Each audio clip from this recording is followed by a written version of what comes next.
இயேசு ராஜா வந்தார், ரத்தம் சிந்தி ரட்சிப்பை தந்தார். இயேசு ராஜா வருவார், நித்திய ஜீவன் தருவார்.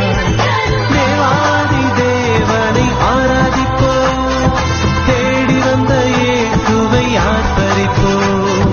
தேவாதி தேவனை ஆராதிப்போம், தேடி வந்த இயேசுவை ஆர்ப்பரிப்போம்.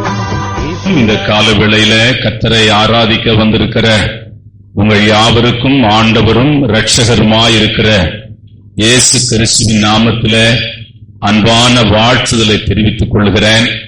அருமையான ஆண்டவருடைய பிள்ளைகளே, இயேசு கிறிஸ்துவின் சிலுவையை குறித்ததான ஒரு 5 செய்திகளை நீங்கள் கடந்த வாரங்களிலே நான் பிரசங்கித்தேன். போன வாரத்திலே இயேசு கிறிஸ்துவினுடைய உயிர்த்தெழுதல் என்ற தலைப்பிலே கர்த்தருடைய வார்த்தையை உங்களோடு கூட பகிர்ந்து கொண்டேன். இந்த நாளின் கால வேளையில இயேசு வருகிறார் என்ற தலைப்பில உங்களோடு கூட ஆண்டவருடைய வார்த்தையை பகிர்ந்து கொள்ளும்படியாய் இருக்கிறேன். நம்முடைய ஆண்டவர் வருவார். Glory to God. அவர் வருகையின் எல்லா தீர்க்க தரிசனங்களும் நிறைவேறிக்கொண்டே இருக்கிறது. இன்னும் சொல்ல போனால் நிறைவேறிவிட்டது. பஞ்சங்களும் கொள்ளை வியாதிகளும் யுத்தங்களும் ராஜ்யத்துக்கு விரோதமான ராஜ்யங்களும் எழும்பும் என்ற செய்திகளை எல்லாம் நீங்கள் தொலைக்காட்சிகளிலே பார்த்துக் கொண்டிருக்கிறீர்கள். நீங்கள் பார்த்துக் கொண்டிருக்கிறதை ஒரு காரியத்தை நீங்கள் புரிந்து கொள்ள வேண்டும். நம்முடைய ஆண்டவராய் இயேசு கிறிஸ்து வாசல் படியிலே வந்துவிட்டார். ஆண்டவர் ஒரு கூட்ட ஜனத்தை தன் வருகைக்காக பூமியிலே ஆயத்தம் பண்ணி கொண்டிருக்கிறார். 2000 வருஷமாய் உலகமெங்கிலும் தேவனுடைய சபையை கர்த்தர் திறந்து வைத்திருக்கிறார். கர்த்தர் தேவன் தன் சபையை திறந்து வைப்பதின் நோக்கம், அருமையான தேவனுடைய பிள்ளைகளே, சபையிலே இருக்கிற தேவனுடைய பிள்ளைகளை தான் சேர்க்கும்படியாய் மத்திய வானத்திலே ஆண்டவர் வருகிறார். ஆகவே ஆண்டவர் சீக்கிரமாய் வரப்போகிறார். தேவனுடைய பிள்ளையே, நீங்கள் உயிர்த்தெழுந்த இயேசுவை குறித்து நான் நிறைய பிரசங்கம் பண்ணினேன். ஆனாலும் ஒரு சில காரியங்களை சொல்லி அப்படியே நான் வருகைக்கு நேராக உங்களை நடத்த விரும்புகிறேன். எம்மாவூருக்கு போன சீஷர்களுக்கு இயேசு தரிசனமானார். மகதுனியா மரியாளுக்கு கல்லறையிலே இயேசு தரிசனமானார். பூட்டப்பட்ட அறையில் இருந்த 11 பேருக்கு கர்த்தர் தரிசனமானார். அது மாத்திரமல்ல, அப்போஸ்தலனாகிய பவுல் கொரிந்தியருக்கு எழுதும்போது எழுதுகிறான், 500க்கு அதிகமான பேருக்கும் ஆண்டவர் தரிசனமானார். கேபாவுக்கும் தரிசனமானார். அப்படி அவன் நிற்காமல் அகால பிறவியாயிருக்கிற எனக்கும் நான் தமஸ்கு பட்டணத்தை நோக்கி போய்க் கொண்டிருந்த போது கர்த்தர் தரிசனமானார். இஸ்ரவேல் முழுவதும் ஒரு பேச்சு இருந்தது. என்ன பேச்சு என்றால், இயேசு உயிர்த்தெழுந்த இயேசு தரிசனமாகிக் கொண்டிருக்கிறார் என்ற ஒரு பேச்சு இருந்தது. ஆனால் அருமையானவர்களே, அவர் கலிலேயா என்னும் ஒரு இடத்திற்கு வந்தபோது அங்கிருந்து மகிமைக்குள்ளே தேவனுடைய ராஜ்யத்திற்குள்ளே அருமையான போக வேண்டும் என்ற ஒரு சட்டத்தை தேவன் வைத்திருந்தார். அப்போஸ்தலருடைய புத்தகம் 1ஆம் அதிகாரம் 11ஆம் வசனத்தை வாசிக்கலாம். கலிலேயராகிய மனுஷரே, கலிலேயாகிய மனுஷரே, நீங்கள் ஏன் வானத்தை அண்ணாந்து பார்த்து பார்த்துக் கொண்டு நிற்கிறீர்கள்? உங்களிடத்திலே இருந்து வானத்திற்கு எடுத்துக்கொள்ளப்பட்ட இந்த இயேசுவானவர் எப்படி உங்கள் கண்களுக்கு முன்பாக வானத்துக்கு எழுந்தருளி போனாரோ, அப்படியே திரும்பி வருவார். இயேசு மறுபடியும் வருவார். ஒரு ஸ்தலத்தை உங்களுக்காக ஆயத்தம் பண்ண போகிறேன், மறுபடியும் வருவேன். நம்முடைய ஆண்டவர் வருவார். தமிழ்நாட்டில் 2 பேர் பிரசங்கம் பண்ணி கொண்டிருந்தார்கள். ஒன்று ஜஸ்டின் பிரபாகரன், வருகை குறித்தே மையமாய் அவருடைய எல்லா கூட்டங்களும் இருக்கும். திருநெல்வேலியில ஒரு ஐயா, அவர் இறந்து போயிட்டார். இயேசு வருகிறார் என்ற தலைப்பிலே தான் அவருடைய எல்லா செய்தியும் இருக்கும். அருமையான கர்த்தருடைய பிள்ளைகளை, அதிகமாய் வருகை குறித்து இப்பொழுது அதிகமாய் யாரும் பிரசங்கிப்பதில்லை. யார் பிரசங்கித்தாலும், யார் பிரசங்கிக்காமல் போனாலும், ஜனங்கள் எதிர்பார்த்தாலும் எதிர்பார்க்காமல் போனாலும் நம்முடைய ஆண்டவர் வருவார். நம்முடைய இயேசு வருவார். மறுபடியும் வசனத்தை வாசிக்கலாம். கலிலேயராகிய மனுஷரே, நீங்கள் ஏன் வானத்தை அண்ணாந்து பார்க்கிறீர்கள்? உங்களிடத்தில் நின்று வானத்துக்கு எடுத்துக் கொள்ளப்பட்ட, உங்களுக்கு முன்னே வானத்திற்கு எடுத்துக் கொள்ளப்பட்ட இந்த இயேசுவானவர் எப்படி உங்கள் கண்களுக்கு முன்பாக வானத்துக்கு எழுந்தருளி போனாரோ அப்படியே மறுபடியும் பரலோகத்தின் தூதன் சொல்லுகிறான், நீங்கள் பார்க்கிற இந்த இயேசு எடுத்துக் கொள்ளப்படுகிறது. உங்கள் கண்கள் காண்கிறது. எப்படி உங்கள் கண்கள் எப்படி காண்கிறதோ அப்படியே மறுபடியும் வருவார். இன்னொரு வசனத்தை வாசிக்கலாம். 2 பேதுருவின் புத்தகம் 3ஆம் அதிகாரம் 9-10 வாசிக்கலாம். தாமதிக்கிறார் என்று சிலர் எண்ணுகிறபடி கர்த்தர் தமது வாக்குத்தத்தத்தை தாமதிக்கிறார் என்று சிலர் எண்ணுகிறபடி கர்த்தர் தமது வாக்குத்தத்தத்தை குறித்து தாமதமாயிராமல் ஒருவரும் கெட்டுப் போகாமல் எல்லாரும் மனம் திரும்ப வேண்டும் என்று விரும்பி நம்மேல் நீடிய பொறுமையாயிருக்கிறார். ஏன் அவருடைய வருகை தாமதமாகிக் கொண்டிருக்கிறது? ஏன் அவருடைய வருகை இன்னும் வரவில்லை? ஏன் அவருடைய வருகை குறித்த வாக்குத்தத்தம் நிறைவேறவில்லை என்று அநேகர் கேட்கலாம். வேதம் அதற்கு பதில் சொல்லுகிறது. இன்னும் சிலர் கெட்டு போகாமல் நித்திய ஜீவனை அடையும்படியாய் அவர் காத்திருக்கிறார். அவர் காத்திருக்கிறபடினாலே, பொறுமையாய் காத்திருக்கிறபடினாலே அவருடைய வருகை தாமதமாய் கொண்டிருக்கிறது. தாமதமானாலும் வருவார். 1 தெசலோனிக்கரின் புத்தகம் 4ஆம் அதிகாரம் 16ஆம் வசனத்தை வாசிக்கலாம். ஏனெனில் கர்த்தர் தாமே ஆரவாரத்தோடும் பிரதான தூதனுடைய சத்தத்தோடும் தேவ எக்காலத்தோடும் வானத்திலிருந்து இறங்கி வருவார். அப்பொழுது கிறிஸ்துவுக்குள் மரித்தவர்கள் முதலாவது எழுந்திருப்பார்கள். கிறிஸ்துவுக்குள் மரித்தவர்கள் மாத்திரம் தேவனுடைய வருகையிலே எடுத்துக் கொள்ளப்படுவார்கள். கிறிஸ்துவுக்குள்ளே வாழ்ந்து, கிறிஸ்துவுக்குள்ளே ஜீவித்து, கிறிஸ்துவுக்குள்ளே தன் ஓட்டத்தை முடிக்கிற மனுஷன் அருமையான இயேசு கிறிஸ்து வரும்போது எடுத்துக் கொள்ளப்படுவார்.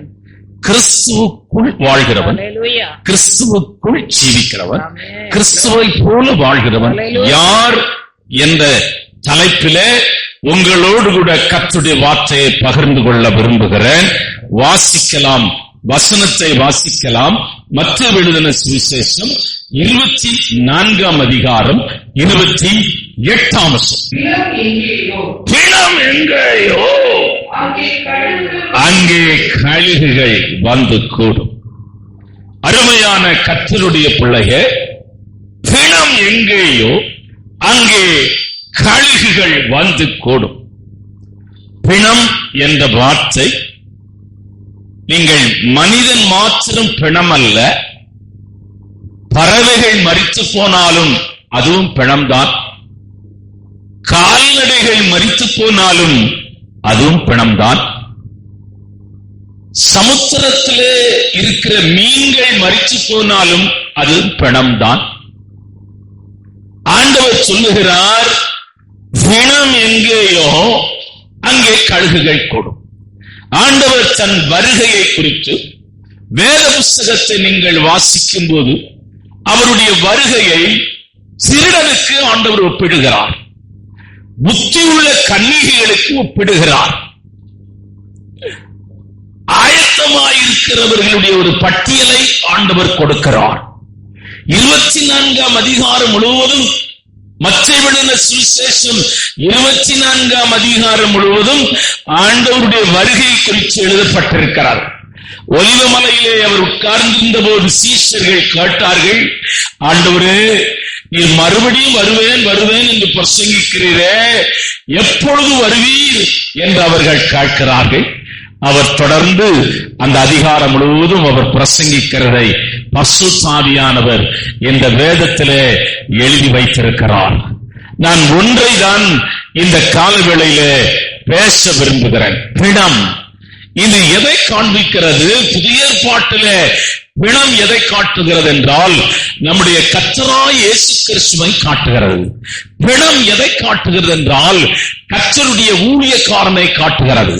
பிணம் எதை காட்டுகிறது என்றால், கர்த்தருடைய சபையை காட்டுகிறது. பிணம் எதை காட்டுகிறது என்றால், பரிசுத்த ஆவியானவரை காட்டுகிறது. பிணம் எதை காட்டுகிறது என்றால், கர்த்தருடைய வார்த்தையை காட்டுகிறது. இந்த 5 பிணம் என்று சொல்லுகிறேனே, இந்த 5 இடமும் மேன்மையான இடம். Praise the Lord. கழுகு எதை காட்டுகிறது என்றால், நல்ல விசுவாசிகளுக்கு நிழலாட்டமாயிருக்கிறது.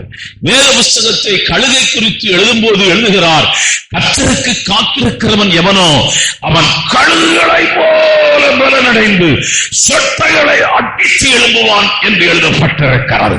அந்த சொட்டைகளை அடித்து எழும்புகிறானே, அது நல்ல விசுவாசிகளுக்கும் நல்ல தேவனுடைய பிள்ளைகளுக்கும் அருமையான கர்த்தருடைய சபைக்கும் கர்த்தருடைய ஊழியக்காரனுக்கும் அது நிழலாட்டமாய் இருக்கிறது. இந்த பிணம், praise the Lord, இந்த பிணத்தை அண்டையில உங்களை நான் நேர செய்திக்கு நேராய் அழைத்து கொண்டு போக விரும்புகிறேன்.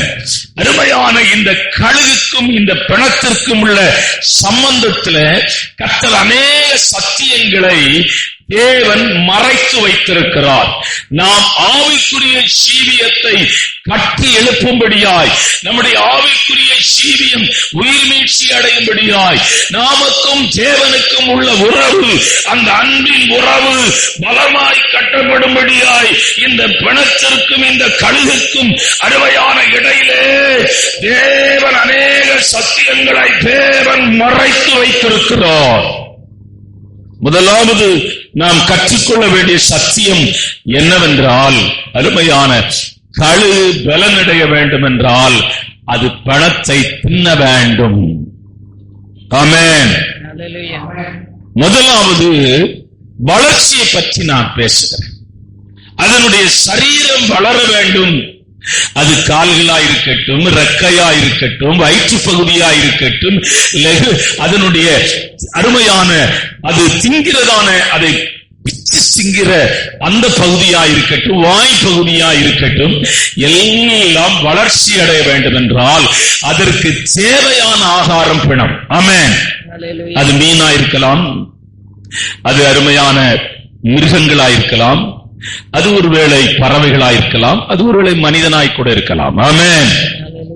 ஏனென்றால் கல்வாரி சிலுவையிலே அடிக்கப்பட்ட மனிதர்கள் அருமையான அந்த மரித்து போன பின்பு கழுகுகள் வந்து அந்த பணத்தை அப்படியே பிச்சு தின்னுமா. எலும்பு கூட கிடைக்காதான். காலையில அந்த போர் வீரர்கள் அதை எடுத்து குழி தோண்டி அடக்கம் பண்ணும்படி வருவாங்களாம். அப்போ அதுல எலும்பு கூட கிடைக்காது, அது எல்லாம் எடுத்துக்கொண்டு போய்விடும். ஆகவேதான் ஐஸ்வர்யவான் அப்படி ஒரு நிலை நம் நேசித்த இயேசுவுக்கு வரக்கூடாது என்பதுதான் அவன் மெல்லிய வஸ்திரத்தை கொண்டு வந்து தன்னுடைய சொந்த கல்லறையில இயேசுவை அவன் அடக்கம் பண்ணினான். Glory to God. இந்த பிணத்தை திங்கிறதுனால அதனுடைய சரீரம் வளர்கிறது. எபேசியருக்கு நிறுவம் 1ஆம் அதிகாரம் 23ஆம் வசனம். எபேசியருக்கு நிறுவம் 5ஆம் அதிகாரம் 23ஆம் வசனம். எல்லாவற்றையும் எல்லாவற்றாலும் நிரப்புகிறவருடைய நிறைவாகிய சரீரமான சபைக்கு அவரை எல்லாவற்றிற்கும் மேலாக தலையாக தந்தருளினார். இந்த சபை என்னும் சரீரத்திற்கு கிறிஸ்து தலையாயிருக்கிறார். சபை விசுவாசிகள் அருமையான சரீரத்தின் அவயவங்களாய் இருக்கிறார்கள். இப்ப நீங்க சபையிலே வரும்போது உங்கள் ஆவிக்குரிய வளர்ச்சிக்கு ஏதுவான ஆகாரம் இருக்கிறது. ஆசாரியன் உதடுகளிலே வசனத்தை தேடுவார்களே. ஏன் வசனத்தை அவர்கள் தேடுகிறார்கள்? அவருடைய உள்ளான மனுஷன் பலனடையும்படி, அவருடைய ரட்சிப்பு அருமையான அவர்கள் ரட்சிப்பு பிரகாசம் அடையும்படி, அவர்களுடைய உள்ளான சீரியமானது அருமையான தேவனோடு கூட வைத்திருக்கிற ஆவிக்குரிய மனிதன் பலனடைந்தால்தான், அவன் அருமையான வளர்ந்தால்தான் தேவனுடைய சத்தத்தை கேட்க முடியும், தேவ பிரசன்னத்தை உணர முடியும், தேவனுடைய ஆவியானவர் வந்து இறங்குகிறதை அவன் அனுபவிக்க முடியும், தேவனுடைய எல்லா காரியங்களையும் அவன் அனுபவிக்க வேண்டும் என்றால் பிணத்தை அவன் சீங்க வேண்டும். சபையில ரொம்ப முக்கியமான பகுதி வசனத்தை நல்லா கேட்கணும். வசனத்தை நீங்க கேட்காம எங்கேயோ ஒரு இடத்துல உட்கார்ந்துட்டு ஆமேன் போடும்போது எழுப்பி போனா உங்களுக்கு ஒன்னும் சபை உங்களுக்கு யூஸா இருக்காது. சபை அப்படி இருக்காது. உங்கள் கவனம் முழுவதும் அருமையான ஆராதனையிலும் பாடுகிறதிலும் துதிக்கிறதிலும் வசனம் கேட்பதிலும் கர்த்தரை துதிக்கிற இந்த இடத்துல தான் இருக்க வேண்டும். பிள்ளைகள் ஆண்டவர் நமக்கு கொடுத்ததான ஈவுதான். ஆனாலும் நீங்கள் பிள்ளைகளிடத்திலேயே கவனம் செலுத்தி கொண்டிருந்தால் எப்படி நீங்கள் ஆவிக்குரிய காரியங்களிலே வளர முடியும்? அவனே இப்படியே பார்த்துருக்குது பிஸ்கட் சாப். நம்ம சபையில யாரும் செல் யூஸ் பண்ண மாட்டீங்க. செல்ல வச்சு சும்மா அடிச்சுட்டு இருக்க கூடாது. அப்ப எப்படி நீங்கள் ஆவிக்குரிய வாழ்க்கையில வளர முடியும்? உலகம் முழுவதும் பக்தியா இருக்கிற ஜனங்களை பார்க்கிறோம். பக்தி வேற, ஆவிக்குரிய வளர்ச்சி வேற, கிறிஸ்துவ வாழ்க்கை வேற. கிறிஸ்தவர்களை காட்டிலும் மற்ற மதத்திலே இருக்கிறவர்கள் பக்தியா இருக்கிறார்கள். உங்களை காட்டிலும் 100 மடங்கு பக்தியா இருக்கிறார். உங்களை காட்டிலும் 100 மடங்கு பக்தியா இருக்கிறார். ரோட்ல போற தொழு அந்த சத்தம் கேட்டா அரபு கண்ட்ரிஸ் எல்லாம் மெயின் ரோட்ல போற காரை நிறுத்தி கொடுக்குறான். தலையை போய் பாருங்க, கொடுக்குறவங்க தலையெல்லாம் காய்க்கு காய்ச்சி.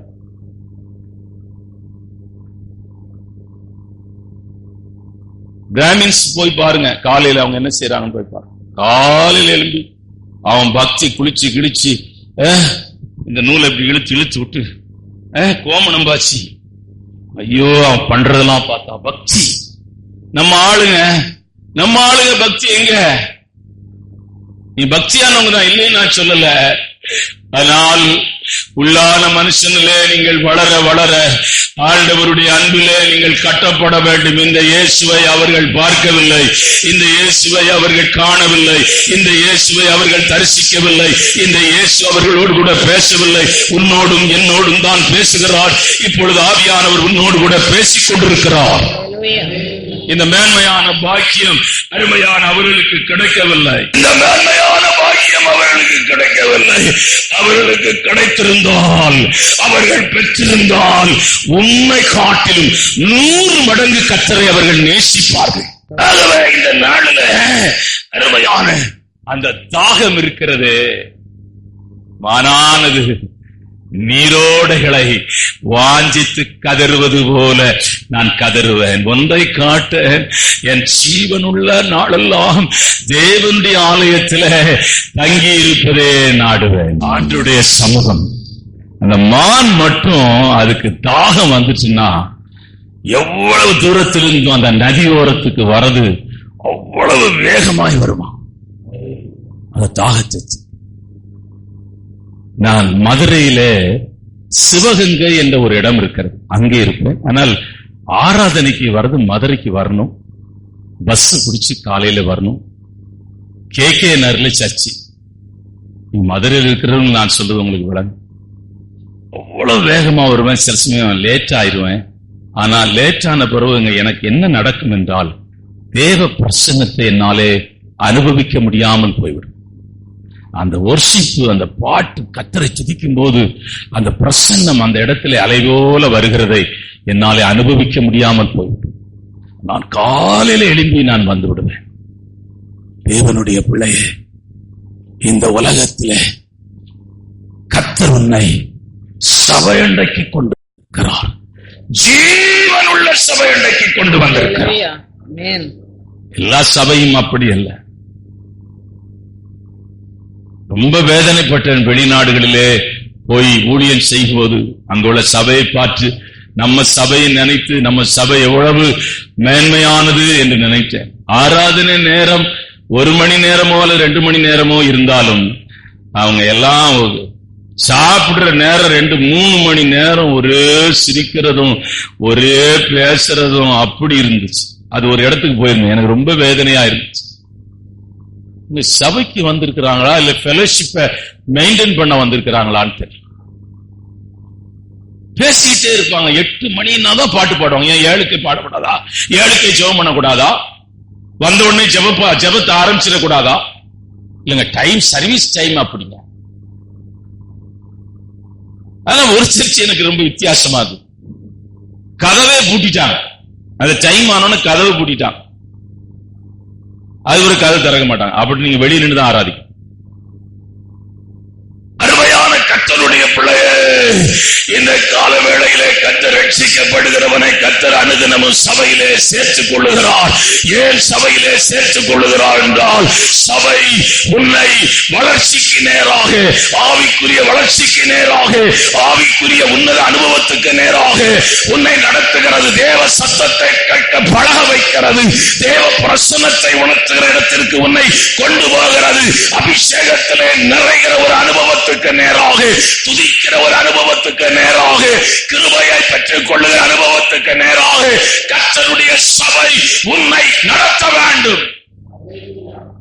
அப்போஸ்தலர் 2:47, அப்போஸ்தலர் 20:28 வாசிக்கலாம். தேவனை துதித்து ஜனங்கள் எல்லாரிடத்திலும் தயவு பெற்றிருந்தார்கள்.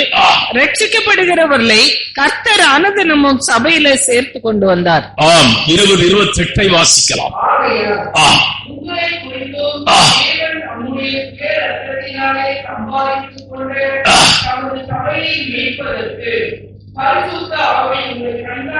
அருமையான தேவனுடைய பிள்ளைகளே, சபையை கர்த்தர் உலகமெங்கிலும் 2000 வருஷமாய் திறந்து வைத்திருக்கிறார். எதற்காக திறந்து வைத்திருக்கிறார் என்றால், அவர் வரும்போது சபையை அவர் எடுத்துக் கொள்ளும்படியாய் வருகிறார்.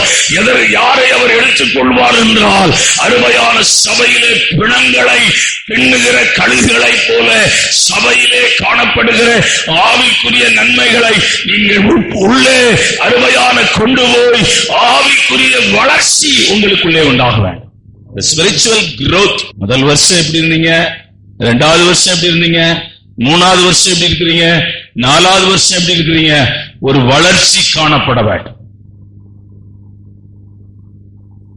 வேத வசனத்தை நீங்கள் தெளிவாய் கற்றுக்கொள்ள வேண்டும்.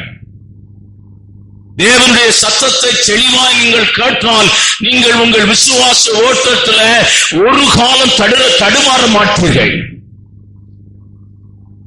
நல்ல போராட்டத்தை போராடினேன், ஓட்டத்தை முடித்து விசுவாசத்தை காத்துக்கொண்டு இது முதல் எனக்கு நீதியின் கிரீடம் வைக்கப்பட்டிருக்கிறது.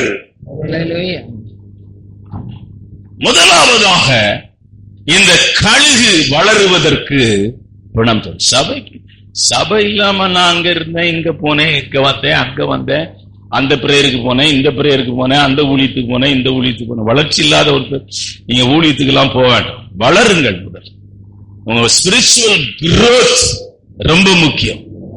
ஆவிக்குரிய வளர்ச்சி இல்லாமல் நான் அதை செய்தேன், இதை செய்தேன், அதை போனேன், இதை போனேன், அங்க போனேன்,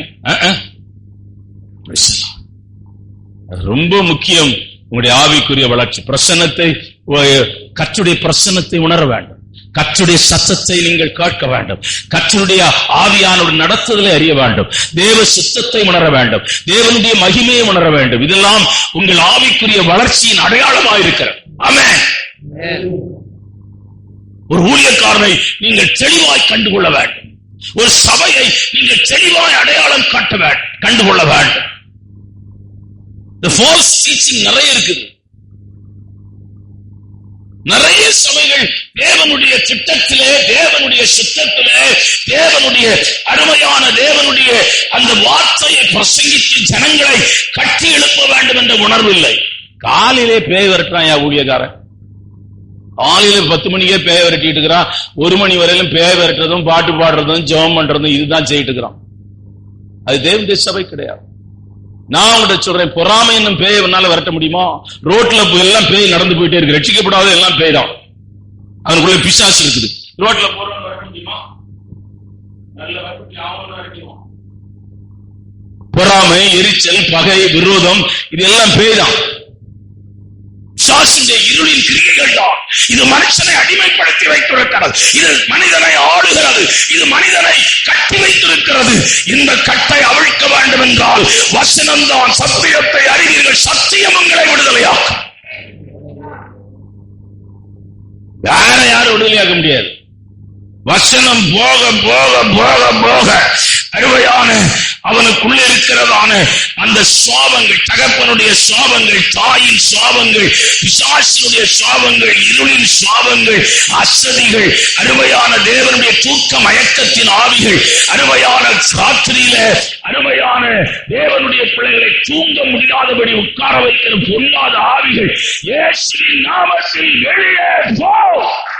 ஹல்லேலூயா. இரண்டாவதாக, இந்த பிணம் இந்த கழுகு சிங்கும் போது என்ன நடக்கும் என்றால் அது பலனடையும். வளர்ச்சி. கழுகுடைய ரெக்கைகளை நீங்கள் பார்த்திருக்கலாம் என்று தெரியாது. சின்ன ஆடு மாடெல்லாம் பெரிய மாடை தூக்குறது கஷ்டம். இந்த மாட்டு குட்டியெல்லாம் அதை அப்பாட்டு தூக்கிட்டு போயிடும். நான் பார்த்திருக்கிறேன், ஒரே ஒரு முறை பெரிய கழுகை பார்த்திருக்கேன். பெரிய கழுகு. திருவாரூர் மியூசியத்தில் கூட நான் அந்த மாதிரி ஒரு கழுகை பார்க்கல. கழுகு அங்க இருந்துச்சு, போய் பார்க்க போனேன். ஆனா அந்த மாதிரி கழுகு நான் பார்த்ததே இல்லை. போலீஸ் எல்லாம் வந்துச்சாங்க, நிறைய அந்த தீ அணைக்கிற அவன் சவுண்ட் எல்லாம் கொடுத்து அதை கிளப்பி விட்டாங்க. இந்த நாளின் கால வேளையில தேவனுடைய பிள்ளையே, நீ பலன் அடைய வேண்டும். நீ பலனை பெற்றுக் கொள்ள வேண்டும். நீ பலத்தின் மேல் பலனடைய வேண்டும். அப்படிதான் கழுகு கர்த்தருக்கு காத்திருக்கிறவர்கள் பலனடைந்து கழுகுகளை போல சட்டைகளை அடித்து எழுப்புவார்கள். வளர்ச்சி தேவை, பலனும் தேவை. வாசிக்கலாம் அப்போஸ்தலர் 1ஆம் அதிகாரம் 8ஆம் வசனம். பரிசுத்த ஆவி உங்களிடத்தில் வரும்போது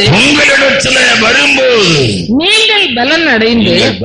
அசுத்தாவி வரும்போதுதான் பலன் கிடைக்கும். ஆமென்.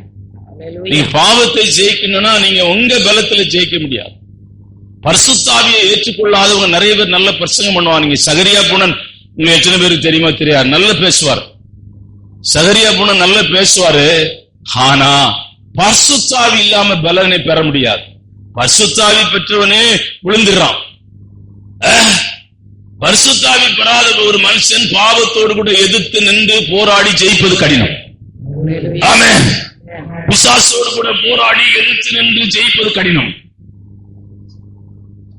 நல்லா பேசுவார்.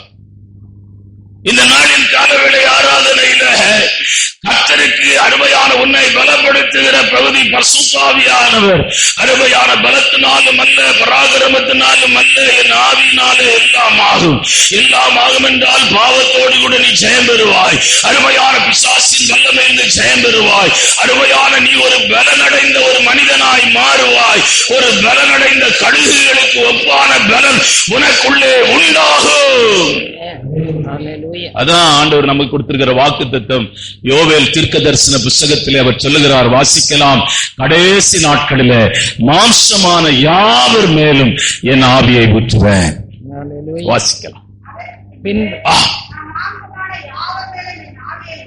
என் ஆவியை ஊற்றுவேன்.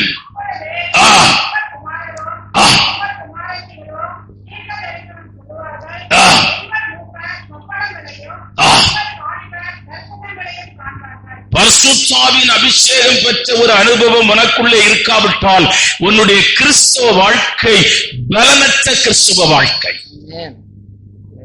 நீ பண்ற ஜெபத்துல எல்லாம் ஒன்னும் பிசாசெல்லாம் ஓட மாட்டான். நீ பண்ற பிரசங்கத்துல ஒன்னும் நடக்காது. ஆராதனையில ஒன்னும் நடக்காது ஐயா. எல்லாம் பார்க்க நல்லா இருக்கும், எல்லாம் டிசிப்ளினா இருக்கும். ஸ்பிரிட்ட விடுதலையாக்க, ஆவிய விடுதலை சேர்க்காது. ஆத்மாவை பலனுக்குள்ளே நடத்தால் சரீரத்திலே உள்ள பலவீனங்களில் விடுதலையாக்க முடியாது. பார்க்க நல்லா இருக்கு, யூனிஃபார்ம் எல்லாம் போட்டு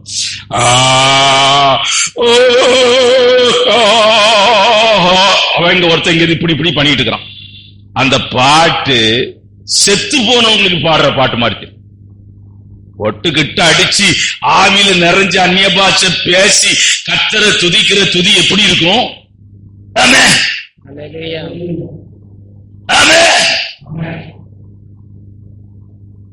ஆமென் ஆமென். ஏன் ஆமென் எப்படி இருக்கு? உங்க ஆமென் எப்படி இருக்கு? ஏன் சத்தம் எப்படி இருக்கு? உங்க சத்தம் எப்படி இருக்கு? என்ன ஆச்சு வயசு? பக்கா கடவேனா சோத்ரு. அருமையான தேவனுடைய பிள்ளையே, இந்த நாளில் கால வேளையில praise the Lord, நீங்கள் பலனடைய வேண்டும். அது பசுத்தாவி அவர் தான் சொல்றான், அதெல்லாம் அந்நிய தமிழ் தான், தமிழ்ல ஜெபத்து பண்ணா கேட்க மாட்டாரா? அந்நிய பாஷையில தான் பேசணுமான்னு கேட்பாரு. இப்பவுமே அவனுக்குள்ள நீ நல்லா புரிஞ்சுக்கோ, அவனுக்குள்ள ஈவில் ஸ்பிரிட் இருக்குது. இல்லன்னா அந்த வார்த்தை உனக்கு தெரியலன்னா பேசாம போயிரு. நீ பெற்றுக்கொள்ளனா பேசாம போயிரு. நாங்க பெற்றுக்கிறோம், பேசணும். ஆமென்.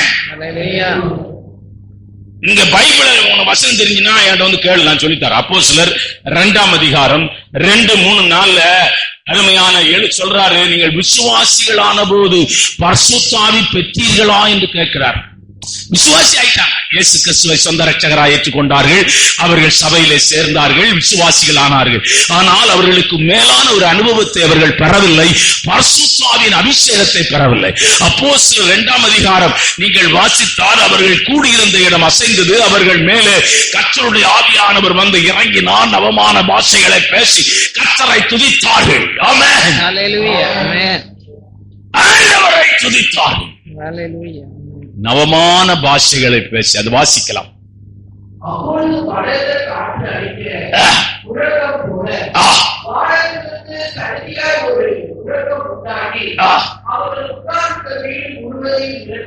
நிரப்பிட்டு அல்லாமலும்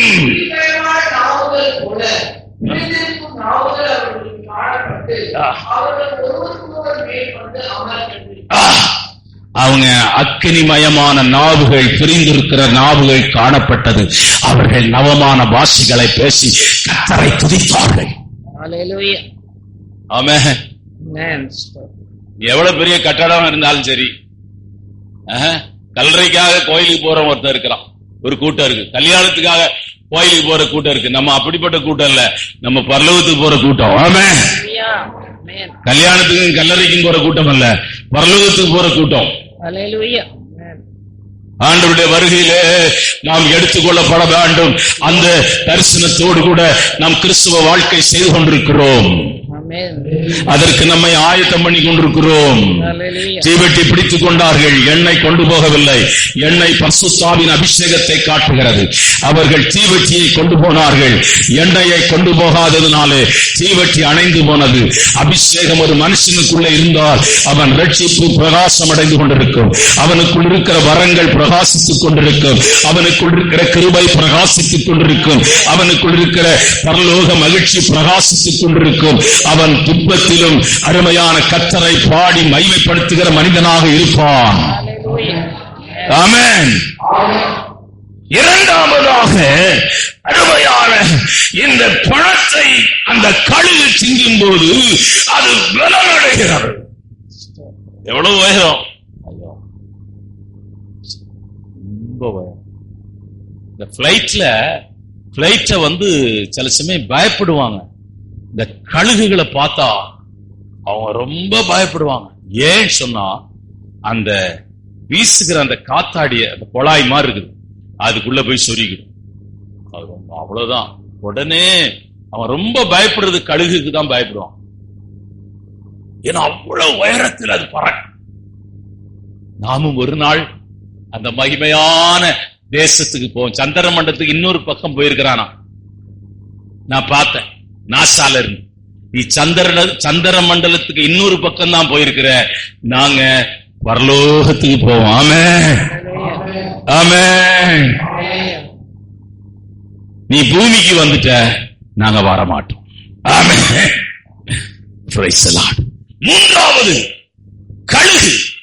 தேவனுடைய பிள்ளைகளே, கழுகுக்கு இருக்கிற மூன்றாவது மேன்மையான அனுபவம் என்னவென்றால், Praise the Lord, அப்போஸ்தலர் 2ஆம் அதிகாரம் 1ஆம் வசனத்தை வாசிக்கலாம்.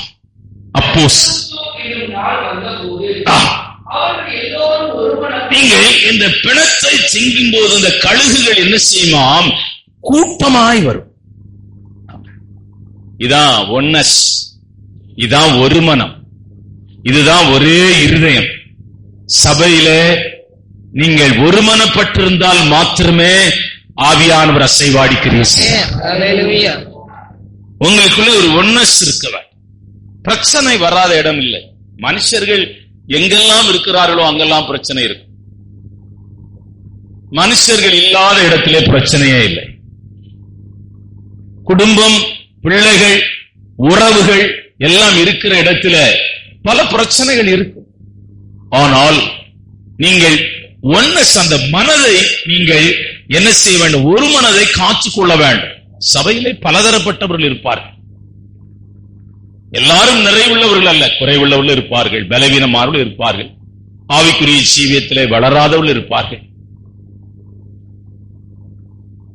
ஆனா நாம் எல்லாரையும் நேசிக்கிற ஒரு இருதயம் இருக்க வேண்டும். ஆமென்.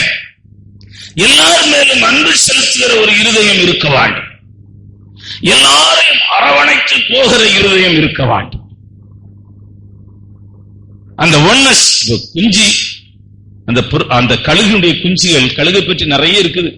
கழுகை பற்றி பிரசங்கம் பண்ணா இன்னும் நிறைய பிரசங்கம் பண்ணலாம். நான் நிறைய புது புது தாட்ஸ் எல்லாம் கேட்டுக்கிறேன். அதெல்லாம் கேட்கும்போது எனக்கு ஆச்சரியமா இருந்தது. அது ஒரு ஆணை தெரிந்து கொள்ள வேண்டும் என்றால் அது எப்படி தெரிஞ்சு கொள்ளணுமா? எனக்கு அதை கேட்ட நான் இதுவரையில் அப்படி நான் கேட்டதே இல்லை. மேல போய் ஒரு குச்சை போடுமா, இந்த ஆண் கழுகு போய் அதை பிடிச்சாதான் அதை கல்யாணம் பண்ணும். இது எப்படி இருக்கு பாருங்க, யோசிச்சு பாருங்க. நம்ம ஆளுங்க குச்சி போட்டா குச்சை வாங்கி நம்மளை அடிப்பாங்க. ஏன் மேல கொண்டு போட்டேன்? அது எனக்கு ரொம்ப ஆச்சரியமா இருந்து. இந்த கழுகு என்ன பண்ணுமா? அது அந்த குஞ்சுகளை பறக்க விடும். அது பறக்க முடியாம கீழே விழும்போது தன் ரெக்கைகளிலே அதை அருமையான சுமக்குமா. ஆமென். அதுக்கு பயிற்சி கொடுக்கும். எல்லாரும் நம்மை போல இருக்க வேண்டும், நம்மை போல சிந்திக்க வேண்டும், நம்மை போல எண்ண வேண்டும், நம்மை போல ஜெபிக்க வேண்டும், நம்மை போல பாட வேண்டும், நம்மை போல எல்லாம் இருக்க வேண்டும் நம்ம நினைக்க முடியாது. ஒவ்வொருத்தருடைய ஸ்பிரிச்சுவல் லைஃபும் ஒரு மாதிரி இருக்குது. ஒவ்வொருத்தரும் ஒரு மாதிரி இருக்கிறாங்க.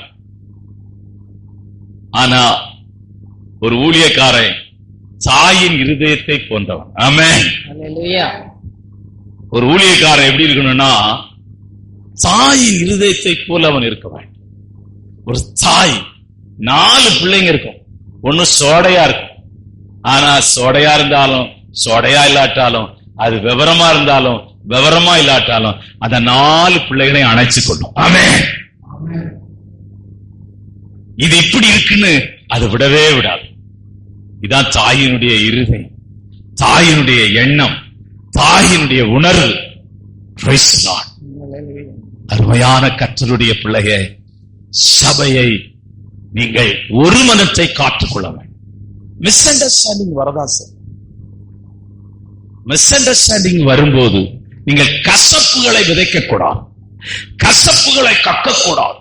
கசப்பான சுவாபங்கள் உங்களுக்குள்ளே ஒருபோதும் உண்டாகக்கூடாது. சிஸ்டர் அடிக்கடி சொல்லுவார்கள், கசப்பை, அந்த வசனத்தை வாசிக்கலாம், உங்களுக்குள்ளே கசப்புகள் உண்டாக்காதபடி, ஒருவனுக்குள்ள உண்டாகாதபடி சொல்லுவாங்க. அந்த வசனத்தை வாசிமா. எபிரேயர் 12:15. எபிரேயர் 12:15. ஒருவனும் தேவனுடைய கிருபையை இழந்து போகாதபடி, ஒருவனும் தேவனுடைய கிருபையை இழந்து போகாதபடி, யாதொரு கசப்பான வேர் முளைத்து எழும்பி, யாதொரு கசப்பான வேரும் முளைத்து எழும்பி கலக்கம் உண்டாக்குகிறதுனால், கலக்கம் உண்டாக்குகிறதுனால் அநேகர் தீட்டுப்படாதபடிக்கும். கசப்புக்கு வாய்ப்பே இல்லை. என்ன வாய்ப்பு இருக்கிறது? நான் ஒரு ஃபேமிலி, நமக்கு ரொம்ப நேசிச்ச ஃபேமிலி நான் சொன்னேன். பஸ்ல போறோம், திண்டிவனத்துல கொஞ்சம் பேர் இறங்குவாங்க. அது வரையிலும் காபி குடிக்கலாம், காபி குடிச்சிருப்போம், அந்த தண்ணி பாட்டில கொடுத்திருப்போம். அந்த திண்டிவனத்துல இறங்கி பாய் பாய் சொல்லிட்டு போயிருவான். அடுத்து செங்கல்பட்டுல கொஞ்சம் இறங்கும், அதையும் பழகுவோம், அதுவும் இறங்கிடும். அடுத்தது தாமிரத்துல கொஞ்சம் இறங்கும். அடுத்தது அருமையான கோயம்பேடுல போய் எல்லாம் இறங்கும். வண்டி டிப்போக்கு தனியா போகும். அதான் நம்ம தனியா போற டிப்போ தான் நம்ம. வழியில நிறைய பேரும் பார்த்திருக்கிறோம். மனைவி இறங்கிருவோம், புள்ள இறங்கிரும். நீங்க ஒண்ணும் தாஜ்மஹால் கட்ட மாட்டீங்க, உங்களுக்கு ஒரு தாஜ்மஹாலை கட்டிடுவீங்க. நீங்க என்ன பிரதர், நான் தாஜகான் இன்னொரு தாஜகானை பார்த்து கட்டிட்டேங்கிறான். அப்படி கட்டிடுவீங்க. இதாயா உலகம்.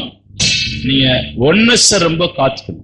குடும்பத்திலேயும் சரி, நீங்க உறவுகளையும். நீங்கள் அப்போஸ்தலர் 2ஆம் அதிகாரம் 46ஆம் வசனத்தை நீங்கள் வாசித்தால் அவர்கள் ஒருமனப்பட்டிருந்தார்கள்.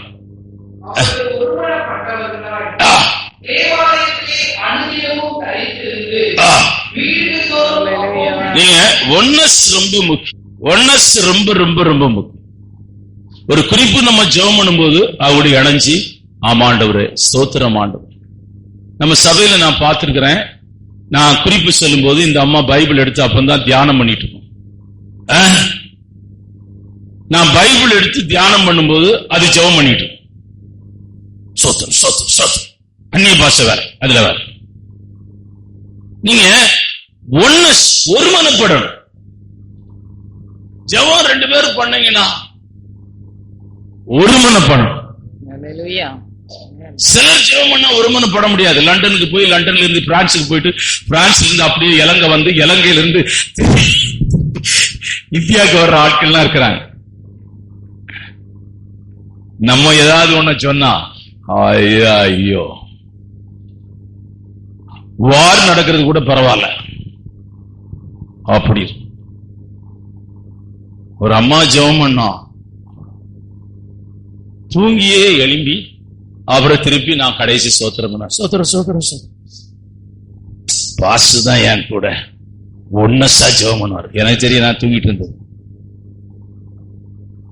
நீங்க அருமையான, நீங்கள் ஒருமனப்பட வேண்டும். எல்லாத்திலையும் ஒருமனப்பட வேண்டும். ஹஸ்பண்ட் கொஞ்சம் வீக்கா இருந்தா நீங்க கொஞ்சம் அட்ஜஸ்ட் பண்ணி தான் போகணும். வேற என்ன பண்ணணும்? ஒய்ஃபு கொஞ்சம் ஒரு மாதிரி இருந்தனா நீங்க அட்ஜஸ்ட் பண்ணி தான் போகணும். என்ன பண்றது? நீங்க அட்ஜஸ்ட் பண்ணி போகணும். கொஞ்சம் நீங்க நினைக்கிற இடத்துல சர்ச்சுமே வேலை கிடைக்காது. நீங்க போற டிபார்ட்மெண்ட்ல இருக்கிற அம்மா அது பத்திரகாளியை கும்பிடுற அம்மாவா இருக்கும். என்ன பண்றது? அப்படி போனா அது பாக்குறத பார்த்தாலே தெரியும். அந்த வொர்ஷிப் பண்றதுனால அது அப்படி தெரியும். எல்லா இடத்திலும் கர்த்தர் உங்க கூட இருப்பார். ஆமென். எல்லா மனுஷர்கள் கண்களிலும் உங்களுக்கு தயவு கிடைக்க பண்ணுவார். ஆகவே நீங்க அந்த ஒன்னஸ் பார்த்து அந்த அம்மாவுக்கும் போய் happy birthday sister, happy birthday. அதுக்கு பர்த்டேனா ஒரு கேக்க வாங்கி கொடுங்க. வாங்கி கொடுத்தா அது இனிமேல் உனக்கு அப்படி ஒரு கண்ணை வைக்காது. சிஸ்டர் நல்ல சிஸ்டர். இந்த ஒரு கேக் எவ்வளவு வேலை செய்யும் தெரியாது உங்களுக்கு. ஒரு சாக்லேட், ஒரே ஒரு கேக்கு ஒரு சாக்லேட் செய்யற வேலை ரொம்ப வேலை செய்யும். உங்களுக்கு தெரியாது. அது கோவப்படும் போது நீங்க சிரிக்கணும். சிஸ்டர் உங்களுக்காக எங்க சபையில ஜெபம் பண்ற சிஸ்டர் சொன்னீங்கன்னா போதும். வேற ஒண்ணும் சொல்ல வேண்டாம். உங்க பிள்ளைகளுக்காக ஜெபம் பண்றோம், உங்க குடும்பத்துக்காக ஜெபம். நீ ஜெபம் பண்ணு. அடுத்த நாள் நீ லீவு கேளு. 2 நாள் வேணுமா 3 நாள் வேணுமான்னு கேட்பான். நீ ஒன்ன பார்த்தா நீ சண்டைக்கு போய் நிக்கிற, அது உனக்கு லீவே கிடையாதுங்க.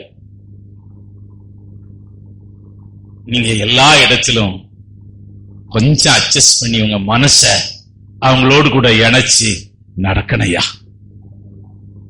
அந்தந்த இடத்துக்கு தகுந்த பவுல் சொல்கிறான், நான் யூதனுக்கு யூதனாகும், கிரேக்கனுக்கு கிரேக்கனாகும், எல்லாருக்கும் எல்லாமானே. எல்லாருக்கும் வசனத்தை எடுத்தவங்க வாசிக்கலாம். நான் எல்லாருக்கும் எல்லாமே ஆயிட்டேன். 1 கொரிந்தியர் 9 20 வசனம். யூதரை ஆதாயப்படுத்திக் கொள்ளும்படிக்கு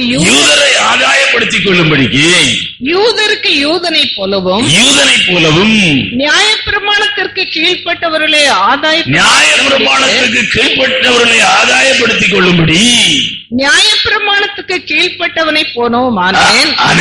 நியாயப்பிரமாணம் இல்லாதவர்களை ஆதாயப்படுத்திக் கொள்ளும்படிக்கு அவர்களுக்கு நியாயப்பிரமாணம் இல்லாதவனை போலவும் ஆனேன்.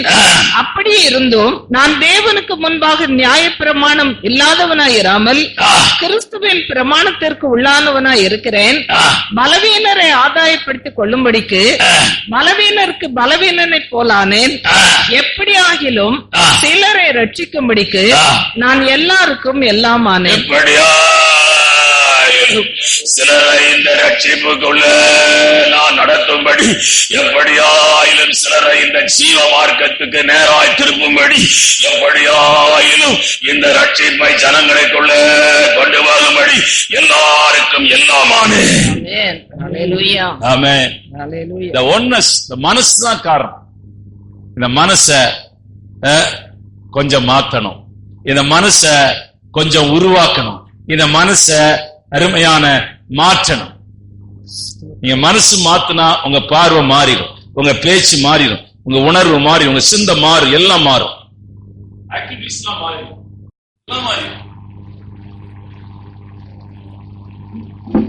அடுத்தபடியாக இந்த கழுகுகளுக்கு உங்களை கொண்டு போக விரும்புகிறேன். இந்த கழுகிலே நீங்கள் கற்றுக்கொள்ளுகிற 4வது பாடம் என்னவென்றால், முகரும் தன்மை உடையது.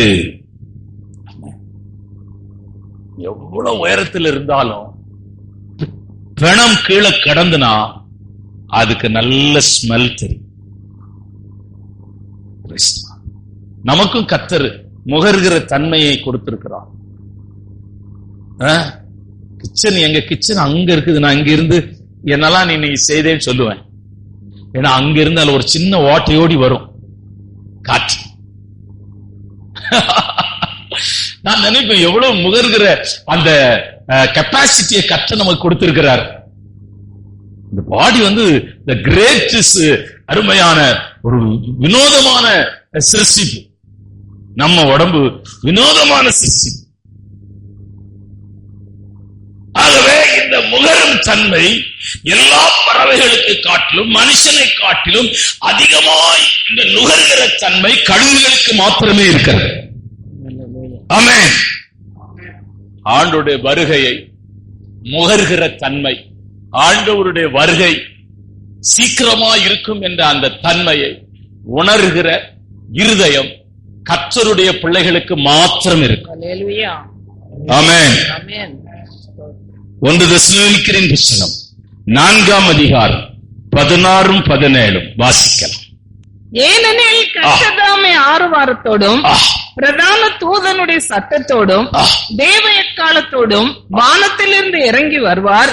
அப்பொழுது கிறிஸ்துவுக்குள் மரித்தவர்கள் முதலாவது எழுந்திருப்பார்கள். பின்பு உயிரோடு இருக்கும் நாமும் கர்த்தருக்கு எதிர்கொண்டு போக. ஆண்டவருடைய பிள்ளைகளுக்கு தெரியும், இளைப்பாறிக் கொண்டிருக்கிறார். இயேசு வருகிறார் என்ற அந்த உணர்வு, இயேசு வருகிறார் என்ற அந்த சிந்தை, இயேசு வருகிறார் என்ற அந்த அருமையான அந்த முகர்ந்து இருக்கிற தன்மை ஆண்டவருடைய பிள்ளைகளுக்கு உண்டாகும். அப்பொழுது என்ன நடக்கும் என்றால், அவர்கள் மறுரூபமாக்கப்பட்டு மகிமைக்குள்ளே எடுத்துக் கொள்ளப்படுவார்கள். அருமையான இயேசுவின் வருகையை அவர்கள் எதிர்கொண்டு அருமையான அந்த மகிமையில பிரவேசிப்பார்கள். 4 காரியங்களை நான் உங்களுக்கு இந்த பிணத்திலிருந்து நான் கற்றுக்கொள்கிற 4 சத்தியங்கள் இந்த கழுகு மூலமாய் நான் உங்களுக்கு கற்றுக் கொடுத்தேன். முதலாவது, நீங்கள் கர்த்தருடைய சபையில வரும்போது ஆவிக்குரிய வளர்ச்சி அடைகிறீர்கள். கர்த்தருடைய சமூகத்தில் வரும்போது, சபைக்கு வரும்போது ஆவிக்குரிய பலன் உள்ளவர்களாய் மாறுகிறீர்கள். அருமையான வசனத்தை நீங்கள் கேட்கும் போது, தேவனுடைய சமூகத்துக்கு வரும்போது எல்லாரையும் நேசிக்கிற ஒரு இருதயம் உடையவர்களாய் மாறுகிறீர்கள். 4வது, கர்த்தருடைய வருகையை நீங்கள் காத்திருக்கிறவர்களாய் இருக்கிறீர்கள். ஏனென்றால் உயிரோடு கூட இருக்கிற நாமும் மர்வமாக்கப்பட்டு மகிமைக்குள்ளே எடுத்துக் கொள்ளப்படுவோம். அப்படியே நாம் ஜெபம் பண்ணுவோம். அப்படியே ஆண்டவரை நோக்கி நாம் பார்ப்போம். Praise the Lord. எல்லாரும் கர்த்தரை நோக்கி நாம் பார்க்கலாம். Praise the Lord. ஆண்டவர் வருவார். பிணம் எங்கேயோ அங்கே கழுகுகள் கூடும். Praise the Lord. கழுகுகள் பிணச்சட்டையிலே காத்திருக்கிறது. எதற்காக? பலனடையும்படியாய். கர்த்தருக்கு காத்திருக்கிறவர்கள் பலனடைந்து கழுகுகளை போல சட்டைகளை அடித்து எழும்புவார்கள். காத்திருக்கிறவர்கள் பலனடைந்து எழும்புவார்கள். ஒவ்வொருவரை நான் ஆசீர்வதிக்கிறேன். குடும்பங்களை ஆசீர்வதிக்கிறேன். பிள்ளைகளை ஆசீர்வதிக்கிறேன். இந்த பிள்ளைகளை ஆசீர்வதியும் ஆண்டு கரத்திலே வைக்கிறேன். இயேசுவின் நாமத்தில் ஜெபிக்கிறேன் பிதாவே. என் ஆத்துமாவே கர்த்தரை ஸ்தோத்திரி. என் முழுமே பரிசுத்த நாமத்தை ஸ்தோத்திரி. என் ஆத்துமாவே கர்த்தரை ஸ்தோத்திரி. அவர் செய்த சகல உபகாரங்களை கர்த்தராகிய இயேசு கிறிஸ்துவின் கிருபை, பிதாவுடைய அன்பும் பரிசுத்த ஆவியானவருடைய அந்யோன்ய ஐக்கியமும் இந்த காலவேளை ஆராதனையிலே வந்த ஒவ்வொருவரோடும் விசேஷ விதமாயிருப்பதாக.